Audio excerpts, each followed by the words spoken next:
As histórias escritas na Bíblia apresentam relatos muito importantes em toda a sua narrativa.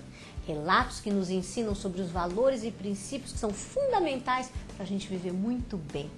Aquele que é criado no caminho do Senhor desenvolve um bom caráter, tornando-se assim uma pessoa muito agradável, que é realmente o que a gente deseja para todos os membros da nossa família, que se tornem pessoas agradáveis, do bem. Assim como aquele que é ensinado no caminho certo desde pequeno, cresce com muita sabedoria. Tudo isso, sem dúvida nenhuma, é o que a gente deseja para a nossa família.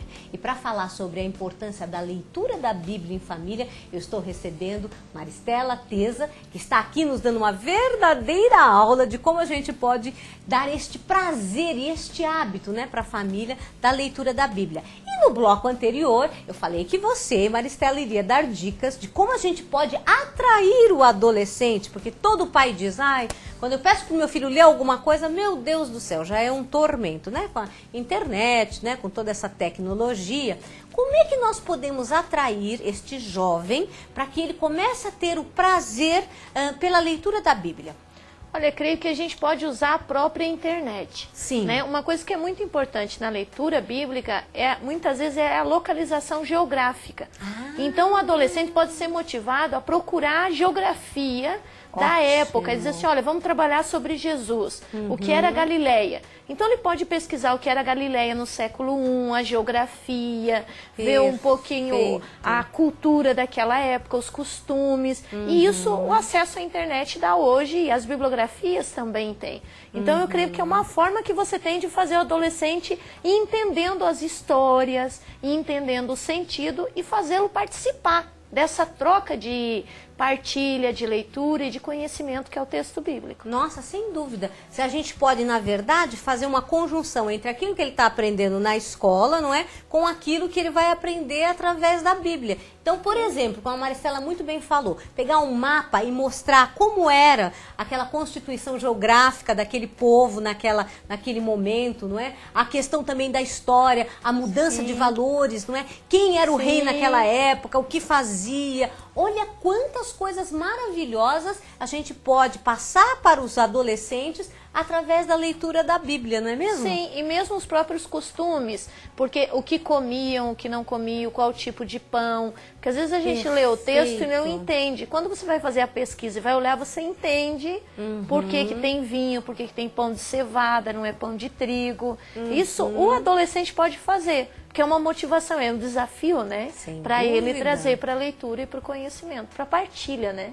Perfeito. E como é que a gente pode fazer com que este adolescente se sinta atraído para passar isso para o irmão mais novo? A gente coloca ele explicando, por exemplo, isso que ele descobriu, ele mostrando para os irmãos. Como é que nós poderíamos fazer com que ele se sentisse importante diante daquele conhecimento que ele adquiriu? Eu acho que primeiro ele se faz a leitura em família, você já vai ter todos ali interagindo. Eu acho que aí a troca dele, ele já vai se sentir responsável de trazer aquela pesquisa ou o que ele conhece. Então ele já vai se sentir importante. E depois, é claro, ele pode dar continuidade sendo o que vai acompanhar o irmão mais novo ou a irmã no próprio processo da catequese. Perfeito. Né? Acha que essas perguntas que me disse no bloco anterior, que são fundamentais, como por exemplo, como é que era feito, né, o pão naquela época, como é que vocês acham? Isso também poderia despertar no adolescente este prazer dele ir pesquisar e trazer essa informação e discorrer com os familiares? Pode, eu acho que aí é importante, como a gente diz, às vezes as perguntas que a gente faz ao texto bíblico são mais importantes do que aquilo que a gente acha que ele está dizendo para nós.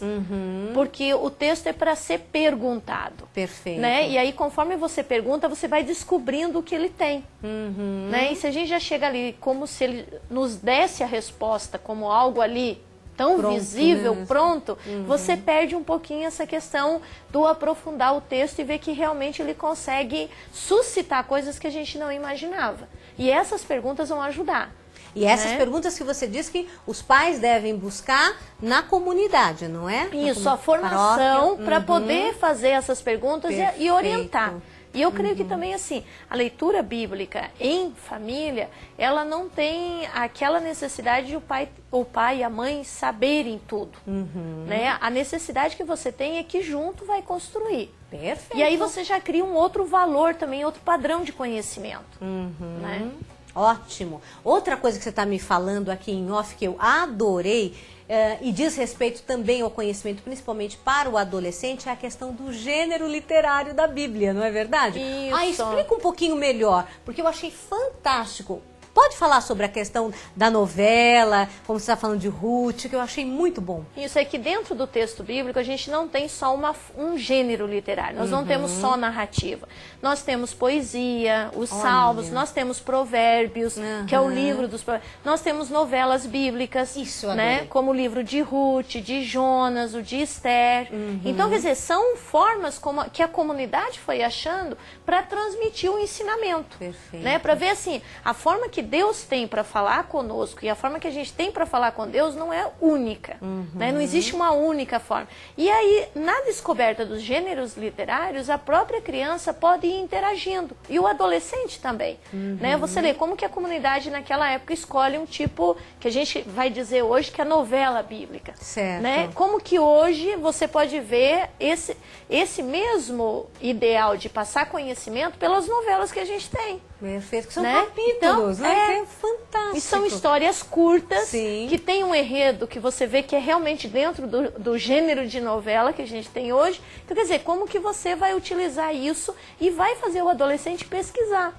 Né? Buscar isso dentro do texto bíblico, né? Alegorias, visões, metáforas, não é? Olha aí, figuras de linguagem que o adolescente está vendo na escola, não é? Em termos assim da metodologia da didática da escola, da parte pedagógica, ele associa a leitura que ele vai fazer dentro de casa. Sim. Então ele vai complementar o seu conhecimento, não é? Porque metáfora, eu acho metáfora uma coisa maravilhosa, não? Porque faz a gente realmente viajar, não é? Nas imagens. E aí a gente pode fazer esse estudo através da Bíblia, não é mesmo? Da Bíblia, isso. E ela vai tornando, eu acho que aí você vai entendendo que o texto bíblico é essa memória de Deus com o povo, mas do povo também com Deus. Né? Ou seja, ele tem um processo de interação. E às vezes a gente desfoca esse processo de interação. É verdade. Né? E aí você vai construindo, você vai ver que aquele povo escreveu naquela época, porque aquela memória era importante, mas hoje nós temos que dar continuidade a essa memória. Né? Outra coisa também que eu achei que você falou que é muito interessante é complementar a leitura, às vezes com documentários, não é? Isso. Tem grandes redes aí, BBC, a National Geographic e tal, que tem realmente documentários muito interessantes sobre a época que vão despertar, porque a gente sabe que também as crianças e adolescentes são muito visuais, não é? Isso. E isso atrai muito. Então, como é que a gente poderia fazer? Primeiro, senta-se, lê algum trecho da Bíblia e depois se assiste em família, se discute. O que você poderia sugerir? Pode ser, tem filmes também que ajudam. Perfeito. Você vê filmes da época do Império Romano. A gente tira um pouquinho aquele molde de Hollywood, Sim. mas você tem ali a vestimenta, você tem como as pessoas viviam. Isso ajuda a gente a entender alguns textos que a gente tem do Segundo Testamento. Perfeito. Né? Agora, eu acho que é muito importante também selecionar as matérias e os documentários. Sim. No Brasil, nós temos vários biblistas muito bons, que a grande maioria tem sites.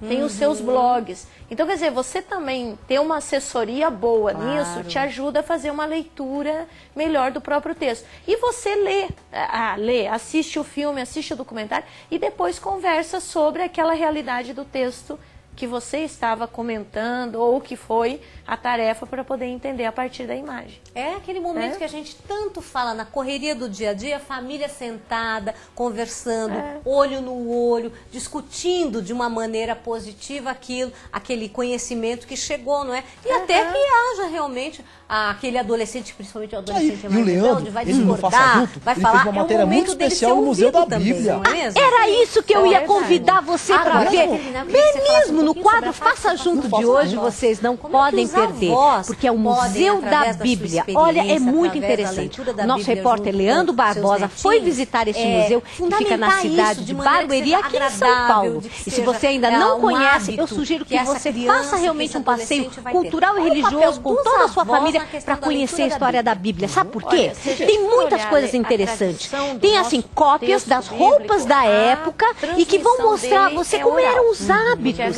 Bíblias em várias línguas, sabe? De várias partes do mundo. É super interessante. É muito legal que lá tem a réplica das leis que Moisés recebeu lá no Monte Sinai. Muito bem. E tem também, sabe, uma prensa que mostra como é que a Bíblia era impressa lá atrás, você entendeu? As primeiras Bíblias. No tempo de Gutenberg, quando ele inventou a imprensa? Nossa, Marcinho, eu não acredito. Você está ótimo. Isso mesmo. Nós temos lá uma réplica para as crianças aprenderem, para os jovens também. Isso tudo ajuda também as crianças na escola. Olha, por que você deve realmente levar o seu filho lá? Além de você estar passando, como eu disse, todos esses princípios morais, você está agregando conhecimento. Uma viagem pela história da humanidade, né? Porque a Bíblia era mais velha do que o homem. Exatamente. E tem várias Bíblias, inclusive em braille. Eu achei muito interessante. Por isso que você tem que assistir o nosso programa hoje. Você vai adorar. Não pode perder. Com certeza. E também nós temos dicas. Opa, dica é bom. Muito boa. Dica então. Nós temos a dica do nosso querido Matheus Grenzer. E ele vai nos ensinar como é que a gente pode criar esse hábito de leitura da Bíblia no nosso dia a dia. E começa, sabe por quem? Por quem? Pelo casal. Oh, que legal. Suzy, tem muita gente que reclama, diz que a linguagem da Bíblia é muito difícil, né?